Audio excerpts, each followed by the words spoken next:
Neste quarto domingo da Quaresma do ano de 2020, nós somos convidados a meditar sobre o Evangelho de Nosso Senhor Jesus Cristo, escrito por São João. O capítulo é 9, do versículo 1 ao 41. É o cego de nascença. Passagem que é conhecida por todos nós e que nos chama a refletir sobre a nossa condição de vida e nessa condição de vida a nossa liberdade humana.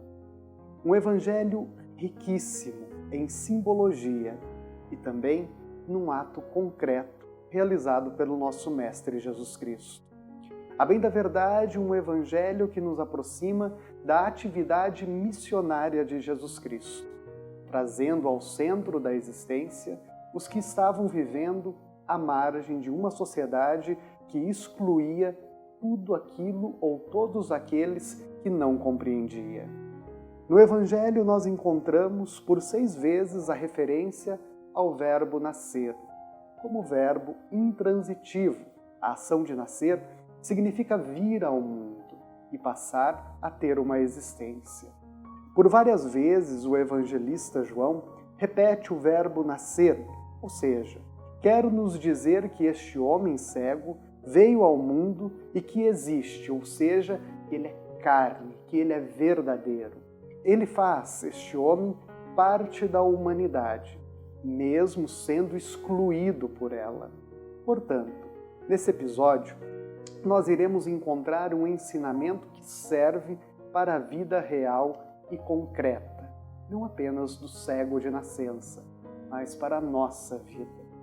O cego é uma pessoa concreta, real, mas que ainda não percebeu a sua humanidade, pois não lhe permitiram se reconhecer como parte da criação de Deus, onde todos são iguais, ao mesmo tempo e possuem as suas diferenças. Estamos diante de uma crise de identidade. Ele é o que dizem dele, não consegue emitir um parecer sobre si mesmo. É incapaz de se descrever, de dizer quem ele é. Não pode se apresentar, pois sempre está inseguro de si, da sua vida. E a insegurança não o permite confrontar aqueles que determinam o lugar onde ele deve estar. Não sabe ainda o que é ser livre, pois só lhe permitem pensar a partir do que dizem. Nunca lhe fora permitido tentar sair daquela condição. Desde o seu nascimento, ele foi algemado a um jeito de ser e viver que lhe impuseram. Mas eis que acontece um encontro casual que desperta a curiosidade dos discípulos. Mestre, quem pecou para que nascesse cego? Ele ou seus pais?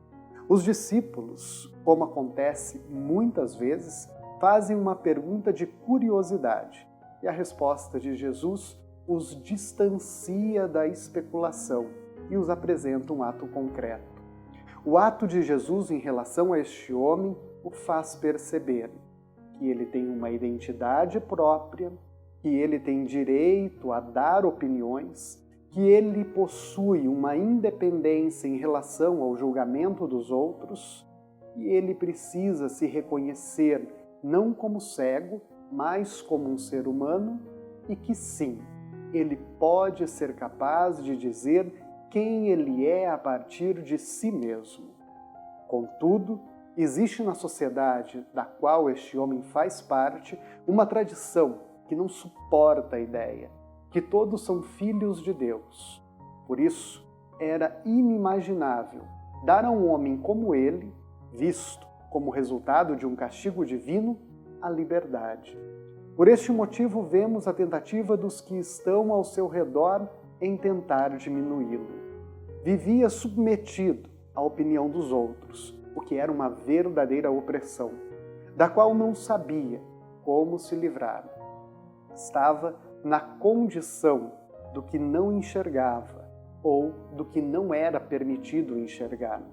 o que lhe impedia de conceber uma alternativa para agir por si mesmo, para ser livre e feliz. Jesus passa a ação, por perceber que este homem não sabe o que é luz e por isso nem pode desejá-la. Não sabe o que é felicidade, amor e paz. Precisa renascer. Aqui nos recordamos também do diálogo entre Jesus e Nicodemos. Eis o gesto simbólico do barro, da lama, com o qual Jesus faz referência ao sentido da criação do homem. Simbolicamente, Jesus reproduz o gesto da criação. Toma a lama em suas mãos e a passa nos olhos deste homem, como que para corrigir a incapacidade deste cego de nascença de viver a sua própria vida, de perceber-se como um ser único. A criação, ferida e machucada, recebe mais uma vez a intervenção divina. Se outros não viam a possibilidade de recuperar essa humanidade frágil e machucada, Jesus vê ali uma grande oportunidade para que as obras de Deus se manifestem.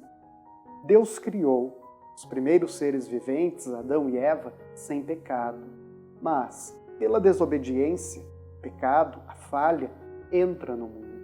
Jesus vem para redimir a humanidade desse pecado, ou seja, para restaurá-la. A cura, porém, não se realiza imediatamente, diferente de tantas outras realizadas por Jesus Cristo. Jesus o convida para ir até a piscina de Siloé. Jesus, então, o deixa livre para seguir. Será ele quem irá escolher, ouvir ou não aquilo que o Mestre está lhe dizendo. Se seguir as orientações dadas por Jesus e for para onde ele o manda ir, poderá encontrar a luz em sua vida, o amor, a paz. O interessante é que a condição para que volte a enxergar é, primeiramente, a de se colocar em movimento. Tem a parte de Deus, mas é preciso que ele também faça a sua parte. É preciso também que ele queira. Jesus o encontra como um deficiente, e, segundo a tradição, era o impedimento para que ele vivesse no mundo. Mais uma vez, a cura acontece no movimento, como aquela dos leprosos, aos quais Jesus pede para que se apresentem aos sacerdotes. Vão, se apresentem aos sacerdotes, e durante a sua caminhada eles se sentem curados. Um grande ensinamento que é dado ainda hoje para os nossos dias. Deus age mediante o movimento que cada um faz em sua vida. Quando o cego de nascença se encoraja, mesmo com suas deficiências e limitações humanas, a viver o que Jesus lhe indica, sua vida começa a mudar.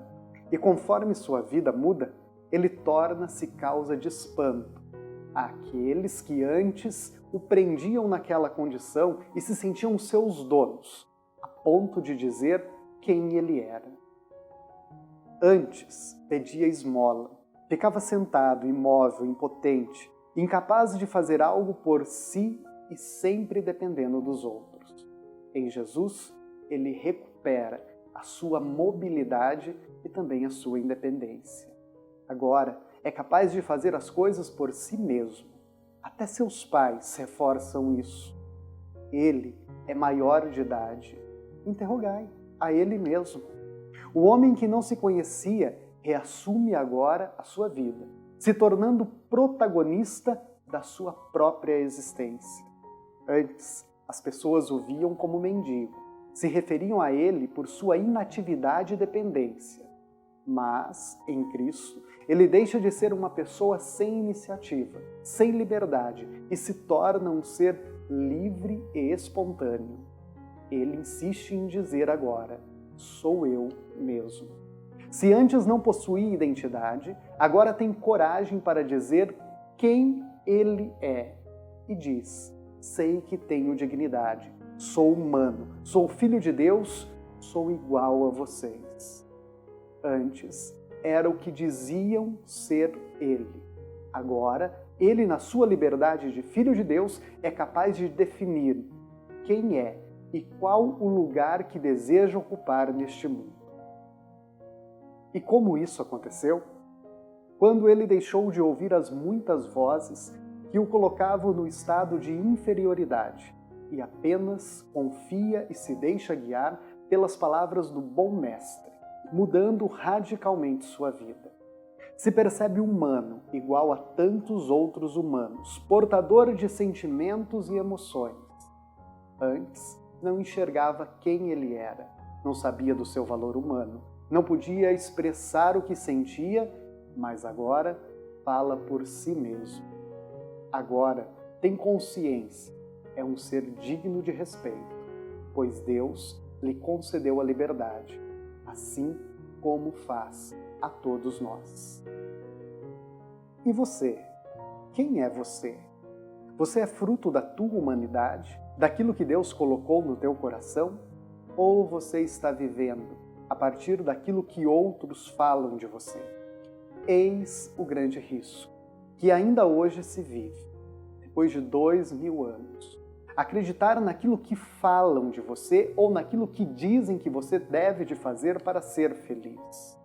Meu querido amigo, minha querida amiga, Deus te deu a liberdade para viver neste mundo. Infelizmente, algumas vezes, percebo que muitos vivem acuados e reprimidos por não conseguir acompanhar as modas e modismos que nos são passadas todos os dias. Gente que fica às margens da vida por não ter as coisas que, segundo outros, as farão felizes. Pare um pouco, ouça o Mestre Jesus.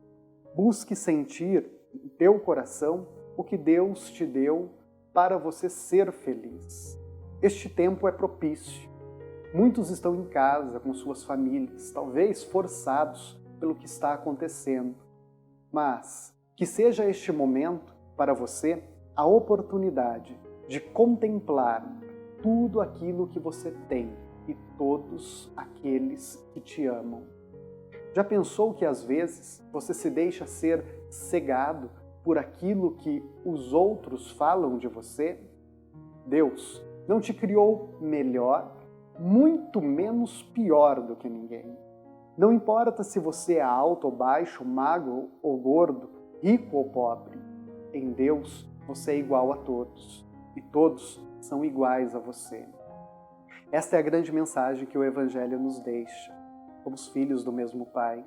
Não nos cabe querer decidir como o outro tem ou deve de viver. Nos cabe justamente ajudar o outro a perceber que ele, por si só, pode se tornar protagonista de sua vida neste mundo. Pode fazer suas escolhas e pode deixar de lado suas muitas fragilidades e fraquezas, e então ali aprender a fazer aquilo que o Mestre ensina, se tornar livre e se tornar próximo de tudo aquilo que o faz feliz. Este é um dos muitos ensinamentos que podemos tirar dessa passagem bíblica. Assim Deus quer que você também perceba o quanto que você pode ser protagonista da tua própria vida, o quanto que você pode, a partir de si, trazer para este mundo. Aquele homem, cego, era visto apenas como um mendigo, como alguém que não tinha nada a oferecer no mundo. Surpreendentemente, Jesus Cristo nos faz perceber que havia muito que ele podia, sim, testemunhar neste mundo. Era só preciso dar a ele espaço, vez e voz. E seja este momento para você e a sua família também pensarem o que vocês têm para oferecer uns para os outros. Por isso convido você e a todos que estão aí contigo em tua casa, tomem novamente este texto bíblico, o leiam, façam um momento de meditação, de reflexão. É oportuno, será bom, trará serenidade a você e a toda a sua família.